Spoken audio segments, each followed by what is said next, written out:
በአምላክ ህብስትን አገባታለሁ ካለ በኋላ ጓደኛው በቀናት ተቃጥሎ ሊሞት ምንም አልቀረው እርር ድብን እያለ ነው ያለ። በዚህ ምክንያት ምን ላድርግ የሚለውን ነገር ደግሞ አምኖ ለመቀበል ራሱ ተቸግሮ ነው ያለ እና እንደሚወዳት ሁላ ለመናገር አልፈልግም፣ ግን ደግሞ አልወዳትም ልጅቷን የራሷ ጉዳይ እያለ ህብስትን ለማጣጣም እና ለማመመር ይሞክራል። ይሄ ነገር እየተሳካለት አይደለም። በተለይ ህብስት በዛሬው በተካሄደው ነገር በአምላክ በጣም እንደሚያፈቅራት ተረድታለች። እንዲሁም ደግሞ የተገነዘበችም ይመስላል። ምክንያቱም ደግሞ ከዚህ በፊት እንዴት ሊሆን ይችላል ይሄ ነገር በሚለው ነገር በጣም እያሰበች እንዲሁም ደግሞ የእውነትም ይሄ ልጅ ወዶኛል ማለት ነው፣ ግን ደግሞ መናገር አልፈለገም የሚለውን ነገር እየተናገረ ነው ያለ። ከዛ በተጨማሪ ደግሞ ሌላው ነገር ምንድን ነው አብነት ራሱ ሀሳቡን ፍርጥጥ አድርጎ ነግሯታል። አቶ አለም መግደል ይፈልጋል አንቺን፣ ስለዚህ ያለሽ አላማ እንዲሁም ደግሞ ሀሳብ ምንድን ነው? እኔ ሀሳቡን ባመጣውም ግን ደግሞ በአምላክ ይህንን ነገር ሊስማማበት አልቻለም። ስለዚህ አሁን አቶ አለም ለስራ የሆነ ቦታ ሄዷል። በእርግጠኝነት ሲመለስ የመጀመሪያ ስራው ምን አደረክልኝ እና ምን አራመድክልኝ፣ የሰጠውን ስራ ከምን አደረስከው ብሎ ነው የሚጠይቀኝ። ስለዚህ ለሱ ደግሞ እኔ ተዘጋጅቼ መጠበቅ አለብኝ እና አባትሽ የሚፈልገው በመጀመሪያ ደረጃ አንቺን አግብቼ ሀብትና ንብረትሽን እንደወርስ ነው። ከዛም በኋላ እንድገድሽ ነው የሚፈልገው። ስለዚህ እነዚህ ምርጫዎች እሱ ሳይመጣ ማከናወን አለብን እና እንዴት አድርገን ይህንን ስራ እንስራ የሚል ሀሳብ ስላለው በዛ መሰረት ለመስማማት እና እንዲሁም ደግሞ ለማወቅ እየሞከረ ያለበት ደረጃ ላይ ነው ያለ። በዛ ምክንያት እንዴት ይሄ ነገር ሊሆን ይችላል እስከ ማለት ደረጃ ደርሶ እንዲሁም ደግሞ በጣም ተቸግሮ በነበረበት ወቅት ያለው ነገር ነበር እና ደግሞ ይገድልሻል ብሎ ሲነግራት፣ በነገራችን ላይ በአምላክ በጣም ተናዶ ነበረ። ምክንያቱም ይህንን ነገር እንዴት ልትሰማ ትችላለች? መስማት የለባትም እሷ መናገር አልነበረብም እያለውም ነበረ። እናም እንዴት ነው ማልነገር፣ እንዴት ነው ስም ማላካሄድ፣ ይህን ነገር መስማት አለባት ግዴታ ነው። ዋናው የሚመለከታት አካል እሷ ስለሆነች፣ ስለዚህ ምንም ማለት አይደለም ብትነገርም በማለት ነግሮ እውነቱን ጠርጎላታል። ያው ምንም እንኳን ደስተኛ ባይሆንም በአምላክ ይሄን ነገር መስማቷ ግን ደግሞ ጥሩ ነው። ሌላው ያው አጀሪት ይፍቱ አልለቅሽም በማለት ያው ስታስፈራራት እንደነበረ ሁላችንም አይተናል። ነገር ግን በዛ መሰረት ያደረገችው ነገር ነበር። እሱም በጨለማ ሄዳ ሴት ጣርጌ ካልገደልኩሽ እና ካላነኩሽ የሚል ትዕዛዝ ነበራት እና ግን ወደ ክፍል ስገባ ወንድሟ ተኝቶ አገኘችው ማለት ነው። በእርግጥም ወንድሟ ይህንን ስራ የሰራ ለምንድን ነው? በእርግጠኝነት አንድ ነገር ታረጋታለች፣ ስለዚህ መጠበቅ አለብኝ፣ ምንም ነገርማ እንድትሆን አልፈለግም በማለት ነው።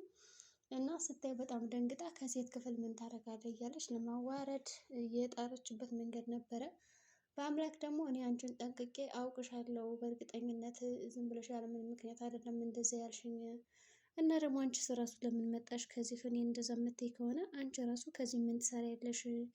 ለምንድን ነው እኔም ብቻ እንደዚህ የምትይ በማለት ይነግራታል። ከዛ ስራዋን ስላወቀባት በጣም ትናደድና ከዛማ ሊሆን አይችልም በጭራሽ ብላ ተመልሳ በጣም ተናዳ ወደ ክፍሏ ነበር የሄደችው። ወደ ክፍሏ ከሄደች በኋላም ያው ታፈሱን እየጠረቻት ነው። እንደ አቶ አለም የት ነው ትላታለች። አቶ አለም እኮ በጠዋቱ ወደ ስራ ሄደዋል ስትላት፣ እንዴት ነው በጠዋቱ ወደ ስራ ሊሄድ የቻለው? እኔ የት ነበርኩኝ? እኔ የት ሄጄ ነው? እና ደግሞ እንዴትስ አላገኘሁትም? እኔ በቃ ይሄን ያክል እንቅልፍ ወስዶኛል። እንዴት አቶ አለም እንዴት ሳይነሳ እንዲሁም ደግሞ እንዴት እኔ አላወቅኩም የሚለው ነገር በጣም ጥያቄ ፈጥሮባት ስትጠይቅም ነበረ። እንግዲህ በጠዋቱ 12 ሰዓት ነው ተነስቶ ሄዶ ስትላት፣ ይህ ሰውዬማ እየደበቀኝ ነገር አለ እንጂ በጠዋቱ ተነስቶ ሄድም የሚለውን ነገርም እያረጋገጠች እንዲሁም ደግሞ እየመለሰችም ነበር ለራሷ። ከዛ እንደምንም ብላ እንግዲህ ተነስታ ቁርስ አቅርቢልኝ ትላታለች። እንደተለመደው እርግማኗም አልቀራት። ታፈሱ ምን ላቅርብልሽ፣ ምን ልስራልሽ ስትላት እንግዲህ በጣም የምወደውን ምግብ አዘጋጅልኝ እሱ ነው የናፈቀኝ ትላትና፣ ታፈሱም ችግር የለውም እትዬ እኔ የምትፈልገውን ነገር በሰከንድ አዘጋጅልሻለሁ ብላ ወሬ ስትጀምርላት በጣም መሳደብ ጀመረች ማለት ነው። ኧረ እንደ ይድፋሽ ይዞሽ ሂድ ማለቱ አልቀረላትም። ያው እያጉረመረመችም ቢሆን አጀሪትም እንግዲህ ሄዳ ሰርታለች ማለት ነው። ሌላው ደግሞ ሄርሜላውን እናቷ ከሞተች በኋላ ያዘነች ቢሆንም ሁሉም ሰው ህብስት ህብስት ነው የሚል፣ ለምንድን ነው ለእኔ የማይጠይቁኝ እና የማያስቡልኝ ትላለች እና ሁላችሁንም ዋጋ ሰጣችኋለሁ እያለ በጣም እየደነፋች ነው ያለችው። እናም ደግሞ ሀሳቧ ምንድን ነው የእሷ ያው በአምላክ ተጣልቷታል።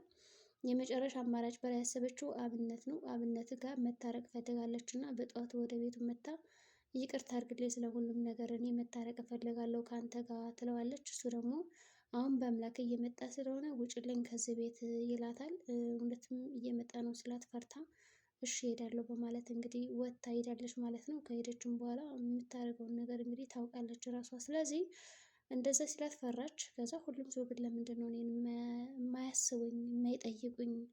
ያም ጓደኛዋ ቢሆን አቤነዘር የሚባለው ህብስት የት አለች እንጂ አንቺ እንዴት ነሽ ብሎ አትጠይቀኝም በማለት በጣም ስትቆጣ ነበረ። እናም እንደተቆጣች አውቆ በቃ ለማንኛውም ሀዘንሽን ተረድቻለሁ ብሎ አባብላት ጥሏት ይሄዳል። በዛ ምክንያትም ከፍቷት ለሁላችሁም ዋጋችሁን እሰጣችኋለሁ እያለች ነው ያለችው። እና ደግሞ በዚህ ምድር ላይ የብዙ ሰው እናት ኖራ እንዴት የኔ እናት ልትሞት ቻለች የሚለው ነገር ሁላ ጥያቄ ሆኖባት፣ እንዲሁም ደግሞ ይሄ አብነትም ከካፌ ቁጭ ብዬ እጠብቅሃለሁ ብሎ ስለነበረ አልሄደም እና ምናልባት ይሄድ ይሆን እንዴ በመጨረሻ።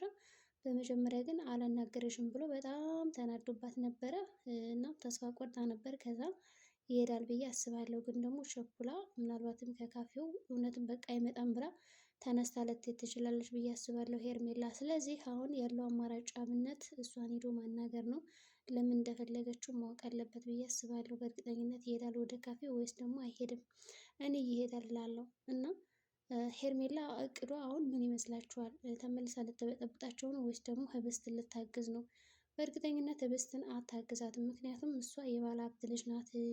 ድቅቅ ብላ ነው የምትኖር ትላለች። ምንም እንኳን ጓደኛዋ ይሄ ነገር ባይታየውም እንዲሁም ደግሞ ተንደላቃ እንደማትኖር የገባው ቢመስልም የሆነ ነገር ማድረግ አለብን ለእሷ ስንል ደህና ከሆንሽ በኋላ ይሄን ነገር ብናስብበት የተሻለ ነው ብሏታል። እሷም እሺ ብላ ነገሮችን ለማስተካከል እየሞከረች ነው ያለችው። እንግዲህ ምን ይፈጠራል የሚለው ደግሞ ሌላ ጥያቄ ነው ማለት ነው። ስለዚህ ሄርሜላ አንዳንድ ነገሮች እያበሳጯት ነው ያሉ። እነዛን ነገሮችም ለማስተካከል እየሞከረች ነው ያለች። ካስተካከለች በኋላ ደግሞ ምን ታደርጋለች የሚለው ደግሞ ሌላ እንቆቅልሽ ነው ማለት ነው። ስለዚህ ህብስት አሁን ደስ ብሏታል እንደሚወዳት ስላወቀች በአምላክ እና ብዙም አትደሰች እያላትም ነበረ እንትና ማለት ነው ጓደኛዋ። ደግሞ እኔ አላወቅኩበትም ነበር። ይባስ ብዬ እኮ በጣም እያናደድኩት ነበር። አገባታለሁ ምናምን ስለው ለካ ሲንጨረጨር የነበረው ጓደኛዬ ለዚህ ነው አይደለ የሴቶች እንዴት አወቃችሁት እያላትም ነበረ አብነት። እሷም አዎ ለዚህ ነበረ የተቆጣው ለዚህ ነው የተንጨረጨረው እትለዋለች። እንደዛ ከሆነማ ቆይ እንደዚህ መቅናቱን ከፈለግሽው በደንብ አርጌ ያቃጥልልሻለሁ ይላታል። እሷም ተስማማለች ማለት ነው በሀሳቡና በአምላክም እውነትም ተንጨርጭሮ በተለይ ደግሞ ማግባት አለብኝ ሲለው ተናዶ ነበር የወጣው ማለት ይቻላል። እዛ ክፍል እንግዲህ ከክፍሉ ከወጣ በኋላ ደግሞ ወዴት እንደሚሄድ አይታወቅም። ብቻ ወደ ቤት አምጥቷታል እና እንደ ሀሳብ ግን ጥሩ ሀሳብ ነው ያመጣው አብነት። አግብቷት ከዛም በኋላ ሀብትና ንብረቱን በአለም ስል አዞራለሁ ብሎ ከዛ እንደውም አግብቷት በራሱ ስም ወይም ደግሞ በህብስት ስም ቢሆን ሙሉ ለሙሉ ንብረቷ ጥሩ ነበረ እና ቢሸውዱት እዚህ ጋ ወይም ደግሞ የውሸት ተጋብተናል ብለው ቢያሳዩ ጥሩ ነበር። አብነት ምን የሚያደርግ ይመስላችኋል?